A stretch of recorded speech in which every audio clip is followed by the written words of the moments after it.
Fernando Schiller está conosco aqui no Jornal Gente da Rádio Bandeirantes, nesta sexta-feira chuvosa aqui em São Paulo, né? Tem uma frente fria no sul do país aí, daqui a pouquinho a gente vai falar sobre isso aqui no Jornal Gente. Mas o assunto agora, né, Schiller, é a marca que o governo Bolsonaro pode deixar, né?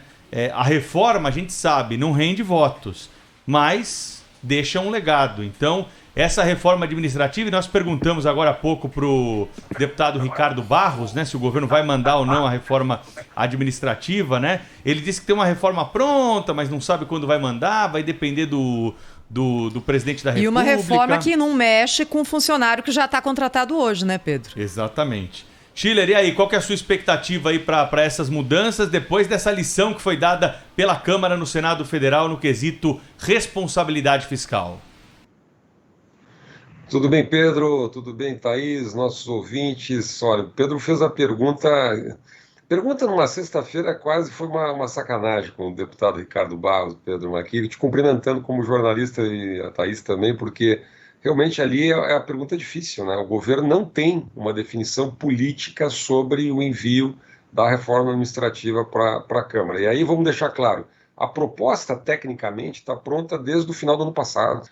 Eu recebia, pelos meus contatos no governo, fontes lá em Brasília, rascunhos de propostas já em novembro do ano passado. Quer dizer, que circulou com economistas, enfim, o governo buscava preparar bem esse terreno. Então está pronta a proposta, está há muito tempo pronta essa proposta. O problema é que bate nas corporações, tem a influência dentro do próprio governo. Vamos lá, ontem, por exemplo, deputado como Capitão Augusto, por exemplo, aqui ligado à Polícia Militar, votou contra o governo. Né? Teoricamente é da base, mas votou contra. Por quê? Porque tem a pressão da corporação. Né?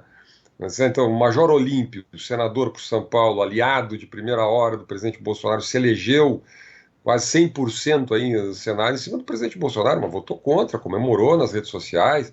Por quê? Porque toca o funcionalismo. Então, corporação, base de votos, especialmente num ano eleitoral como esse, eleições municipais, é uma força política muito grande. Então, é um problema. Este é o problema do governo.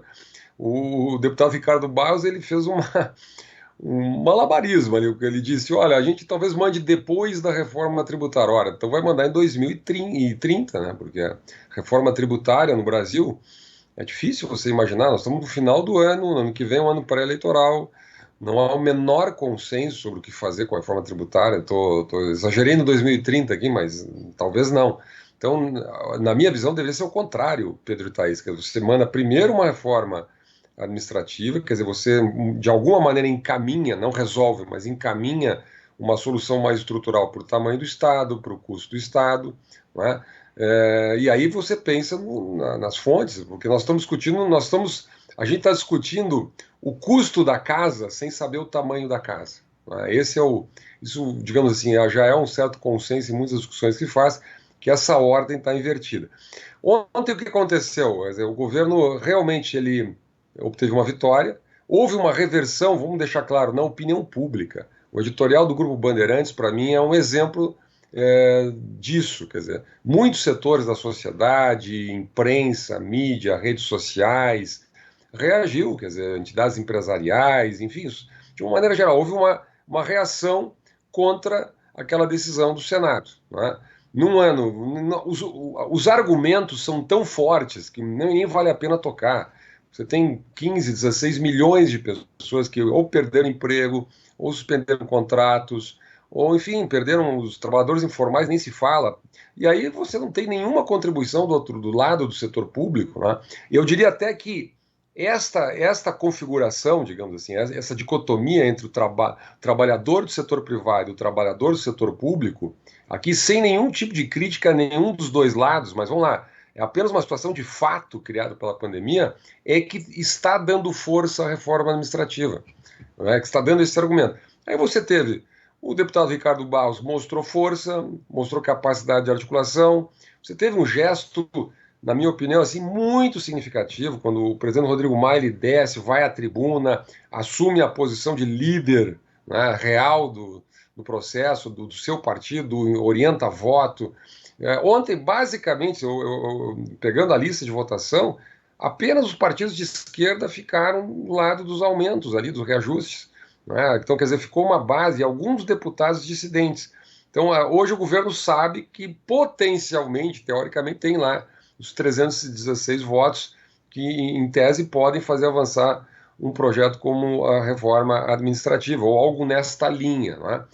Houve uma reação dura por parte do ministro Paulo Guedes, deu até uma confusão no Senado depois, os senadores pediam a mim, fez um discurso muito aceso, dizendo que vai convidar, ou se não convocar o ministro Paulo Guedes para ir no Senado. Para mim, na minha visão, é um jogo de cena. A verdade é que se o governo não reage com força, se diria que o governo é fraco, que o governo não se empenhou. Quando o governo reage com força, passou do ponto, vai ser convocado para explicar qual é o crime que foi cometido. Ora, o ministro Rodrigo Maia, desculpa, o ministro Paulo Guedes utilizou a palavra crime no sentido metafórico. É um crime contra as contas públicas, contra tirar dinheiro da saúde, colocar em reajustes salariais, enfim, é um debate político. O debate político se faz, às vezes, com palavras duras em certos momentos. Né?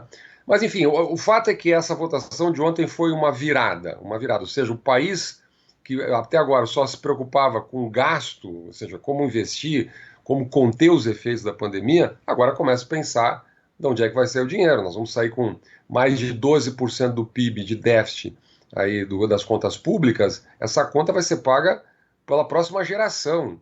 Não é? E aí, quando você tem o mercado já reagindo, a possibilidade de furar o teto de gasto, que é a âncora fiscal, você teve o manifesto dos economistas no fim de semana dizendo, olha, se romper o teto, todo o edifício fiscal do país desmorona. E todo mundo gosta, né, Thaís e Pedro, de juro baixo, inflação sob controle, porque isso é bom para toda a economia. Quando você vai tirar o crédito imobiliário, quando você vai pedir algum tipo de financiamento. Então, uma economia de juro baixo, inflação sob controle, é de interesse de toda a sociedade. É a base da recuperação econômica. Perder isso, todos perdem. Tá? Qual é o próximo passo? O próximo passo, teve uma reunião essa semana com o senador Márcio Bittar e o governo, Paulo Guedes, e possivelmente o senador Márcio Bittar vai apresentar, semana que vem ou na outra, um substitutivo à PEC 186, que é a PEC do Pacto Federativo, que não passou na CCJ, mas no momento de pandemia, numa situação emergencial, poderia ir direto a voto no plenário. Esse substitutivo reuniria desoneração da Folha, Renda Brasil e as medidas de contenção fiscal, especialmente a possibilidade de redução de jornada e vencimentos em até 25%. Este é o desejo do ministro Paulo Guedes, ou seja, uma espécie de junção, né? Renda Brasil, desoneração da folha, gradativa, progressiva, salário mínimo teria isenção total, e depois você tem uma redução dessa isenção, e as medidas ou seja, o disciplinamento dos gatilhos da questão da PEC do teto, né? Ou seja, quando a despesa obrigatória do governo chega a 95% do orçamento, né, da receita do governo, você teria o acionamento desse gatilho, que é basicamente a situação que nós estamos.